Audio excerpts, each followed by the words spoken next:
Bismillahirrahmanirrahim. Assalamualaikum warahmatullahi wabarakatuh. Alhamdulillah wassalatu wassalamu ala Rasulillah Nabiyyina Muhammadin wa ala alihi wa sahbihi wa man tabi'ahum bi ihsanin ila yaumiddin, amma ba'd. Baik teman-teman sekalian, insyaallah malam ini kita lanjutkan kembali pembacaan pertanyaan dari teman-teman yang masuk, para peserta dari kelas Tajwid Musawwar. Kita langsung saja masuk ke pertanyaan pertama ya. Baik, pertanyaan pertama dari Ibu Fitriani Arif. Mohon dijelaskan perbedaan-perbedaan yang lain antara Al-Quran dan kitab-kitab sebelumnya. Baik, Masya Allah, barakallahu fiik Ibu Fitriani Arif ya. Ada beberapa perbedaan-perbedaan yang disebutkan oleh para ulama, tapi memang tidak kami sebutkan di video materi Tajwid Musawwar ini. Di antaranya bahwasanya Al-Quran diturunkan oleh Allah Subhanahu wa Ta'ala kepada Nabi Muhammad Sallallahu Alaihi Wasallam melalui perantara malaikat Jibril, yang mana Al-Quran ini ditujukan ya kepada seluruh umat manusia ya sampai hari kiamat, sebagai petunjuk hidup ya sampai hari kiamat ya. Adapun kitab-kitab yang lain seperti Taurat, kemudian Injil, Zabur ya, dan kitab-kitab yang lain yang diturunkan Allah Subhanahu wa Ta'ala, ini untuk pedoman hidup juga, tapi tidak untuk seluruh manusia ya.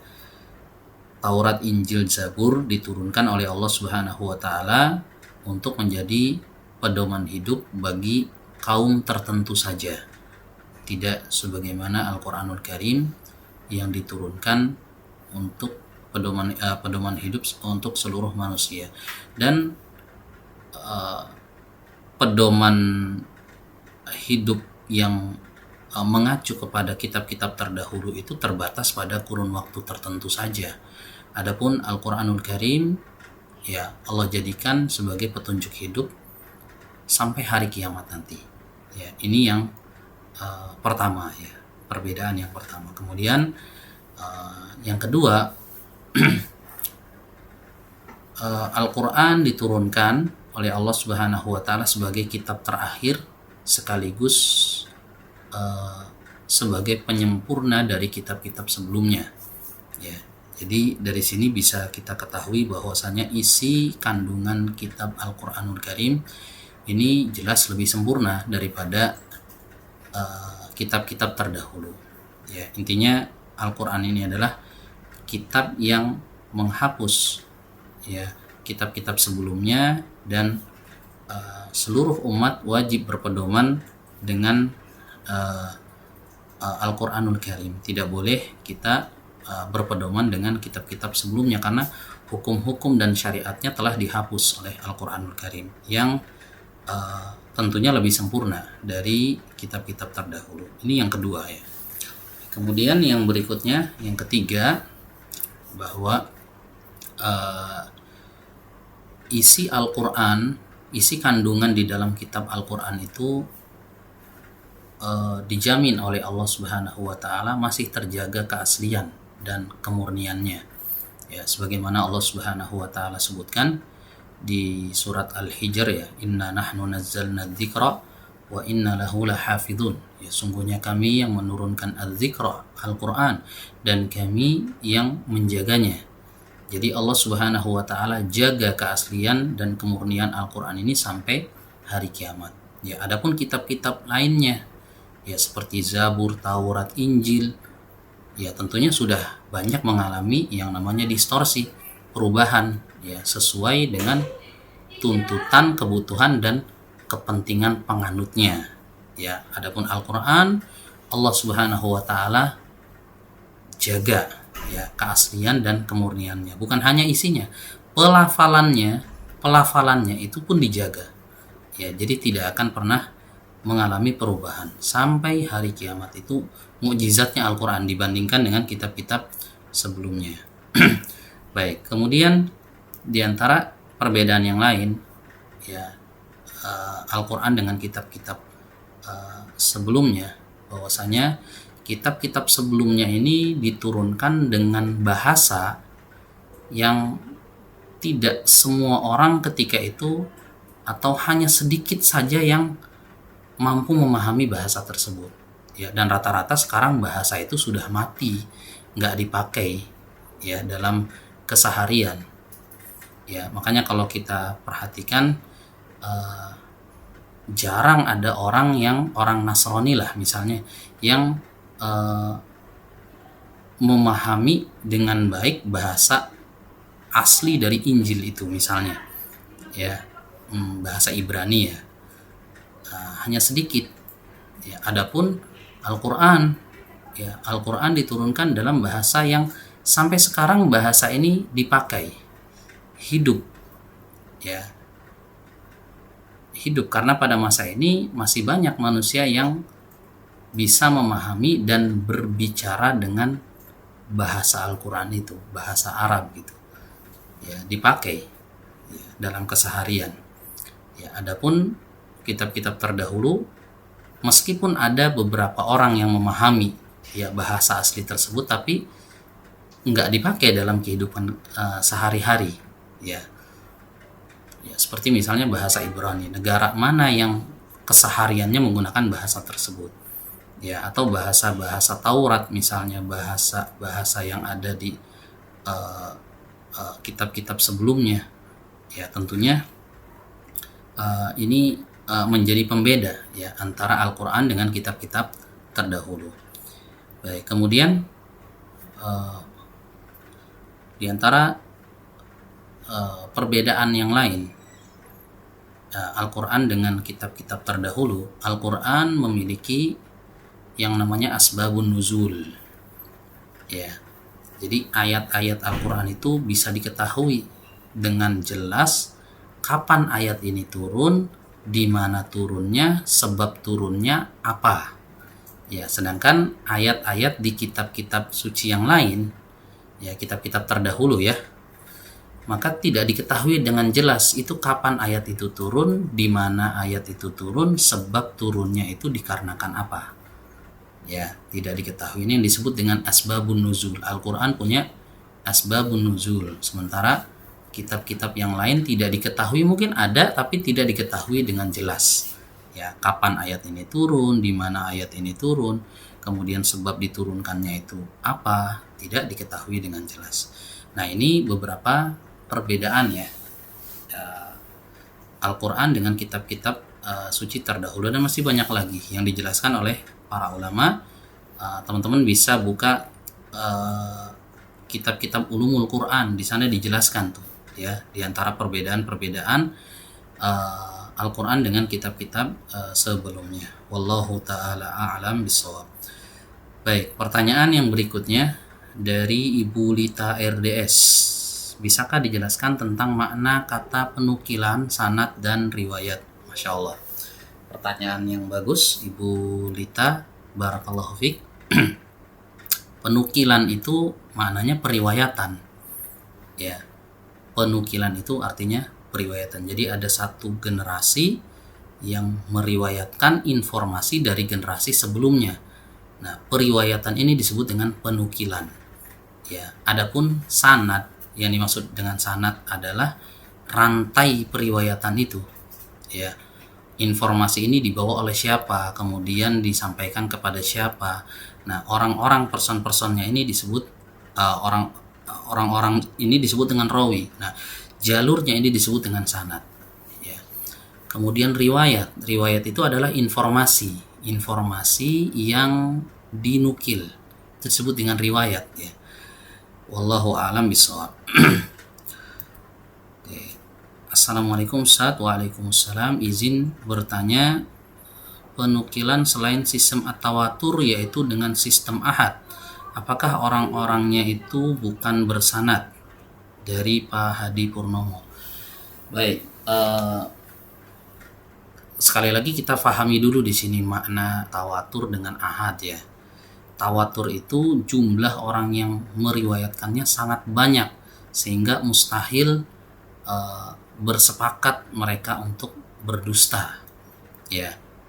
Nah, itu disebut dengan tawatur. Adapun ahad, jumlah orang yang meriwayatkannya itu tidak sampai ke level tawatur, ya, atau mutawatir, ya, sama saja tawatur dengan mutawatir. Ya, simpelnya gini. Mungkin di sini nggak semua teman-teman yang pernah pergi ke Tokyo. Ya, Tokyo itu nama kota ya di Jepang ya. Saya aja belum pernah ke sana gitu. Tapi saya tahu ada kota namanya Tokyo di Jepang. Dan saya yakin teman-teman sering dengar nama kota ini. Nah, pertanyaannya, apakah mungkin orang-orang memberikan informasi itu bersepakat untuk berdusta, ya, bahwa ada satu tempat namanya Tokyo gitu? Nggak mungkin ya. Kenapa? Karena kita dapat informasi ini dari manapun, ya, dari sosial media. Kita tahu dari orang yang mungkin pernah datang ke sana. Kita tahu ada satu kota yang namanya Tokyo, meskipun kita nggak pernah ke sana, tapi kita percaya 100%. Kenapa? Karena banyaknya informasi terkait hal tersebut. Itu tawatur namanya. Jadi nggak mungkin orang bersepakat, saking banyaknya yang memberikan informasi ini, nggak mungkin, nggak ada kemungkinan sama sekali orang bersepakat untuk berdusta, membuat sebuah berita bohong gitu. Itu disebut dengan tawatur. Adapun ahad itu kalau dalam ilmu mustalahul hadis, yang jumlahnya itu, jumlah jalur periwayatannya itu di bawah 10 orang, ya. Dan apakah orang-orangnya bersanad? Ya jelas bersanad, cuma jumlah periwayatannya itu tidak sebanyak at-tawatur, ya, seperti itu ya. Ini bisa digali lebih dalam informasi terkait hal ini di pembahasan ilmu mustalahul hadis. Nah, di situ lebih lengkap ya. Wallahu a'lam bishawab. Baik, pertanyaan berikutnya, kenapa kita perlu belajar hukum tajwid? Dari Ibu Nisrina Khairunisa Hakim, barakallahu fiik. Baik, kenapa kita perlu belajar hukum tajwid? Nah, ini dijawab oleh Al-Imam Ibnul Jazari rahimahullah. Ya, kata beliau, li'annahu bihil ilahu anzala wa hakadha minhu ilaina wasala. Ya, karena dengan tajwid Al-Qur'an diturunkan, dan dengan tajwid pula Al-Qur'an sampai kepada kita. Dan Allah Subhanahu wa taala perintahkan kita membaca Al-Qur'an dengan tartil. Ya, warattilil Qur'ana tartila, dan bacalah Al-Qur'an dengan tartil, ya. Bagaimana caranya kita membaca Al-Qur'an dengan tartil? Ya, tidak ada cara lain. Ya, harus belajar yang namanya ilmu tajwid, ya, hukum-hukum tajwid, supaya kita bisa membaca Al-Qur'an dengan benar. Ya. Seperti itu. Jadi ada perintah dari Allah Subhanahu wa taala agar kita membaca Al-Qur'an dengan benar, dan ilmu yang mempelajari cara membaca Al-Qur'an dengan benar, ya, memberikan setiap huruf itu hak dan mustahaknya adalah ilmu tajwid. Maka para ulama mengatakan bahwa hukum membaca Al-Qur'an dengan tajwid itu adalah fardu ain. Ya, adapun mempelajari hukum tajwidnya, itu fardu kifayah. Itu pun perlu dirinci lagi, ya, tergantung siapa yang belajarnya nih. Ya, kalau pengajar Al-Qur'an fardu ain jatuhnya, ya, bukan fardu kifayah lagi, karena dia adalah seorang pengajar, ya. Kalau seorang awam, ya, maka mempelajari ilmu tajwid hukumnya fardu kifayah, ya. Tapi mengamalkan, ya, ketika kita membaca Al-Qur'an, mengamalkan hukum tajwid itu sendiri hukumnya fardu ain, ya, seperti itu. Jadi memang ada perintah, ya. Kalau ditanya kenapa kita perlu belajar hukum tajwid, karena Allah yang perintahkan kita untuk membaca Al-Qur'an dengan tartil. Wallahu a'lam bishawab. Baik, pertanyaan terakhir, ya, dari Pak Sainuddin. Kalau di bulan Ramadan satu huruf Al-Qur'an diganjar berapa pahala, dan maupun di luar Ramadan? Baik, Masya Allah, pertanyaan bagus, barakallahu fiik. Jadi gini, secara umum seorang yang membaca Al-Qur'an per hurufnya itu diganjar atau diberikan pahala satu hurufnya itu satu kebaikan, dan satu kebaikannya itu dibalas 10 kali lipatnya. Ya, sebagaimana dalam sebuah hadis yang diriwayatkan oleh Imam At-Tirmidzi dari sahabat Ibnu Mas'ud radhiyallahu anhu, di mana ya, Rasulullah SAW pernah bersabda, man qara'a harfan min kitabillah, barang siapa membaca satu huruf dari kitabullah, falahu hasanah wal hasanatu bi asyri amsalihha, maka dia mendapatkan satu kebaikan, dan satu kebaikan ini dikali lipatkan menjadi 10 kali lipat. Ya, jadi satu hurufnya itu dihitung 10 pahala, gitu ya. Kemudian Rasulullah SAW menegaskan, la aqulu alif lam mim harfun, aku tidak mengatakan alif lam mim itu satu huruf, walakin alifun harfun, walamun harfun, wa mimun harfun. Ya, akan tetapi alif itu satu huruf, lam itu satu huruf, mim itu satu huruf. Ya, jadi ketika kita membaca alif lam mim, nah itu sudah 3 huruf tuh. Nah, satu hurufnya dikali lipat menjadi 10, jadi 30. Masya Allah. Ya, besar sekali.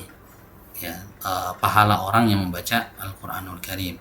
Bagaimana ketika di bulan Ramadan? Tentu bisa berlipat-lipat, apalagi jika bertepatan dengan Lailatul Qadar. Ya, bisa berlipat-lipat banyaknya.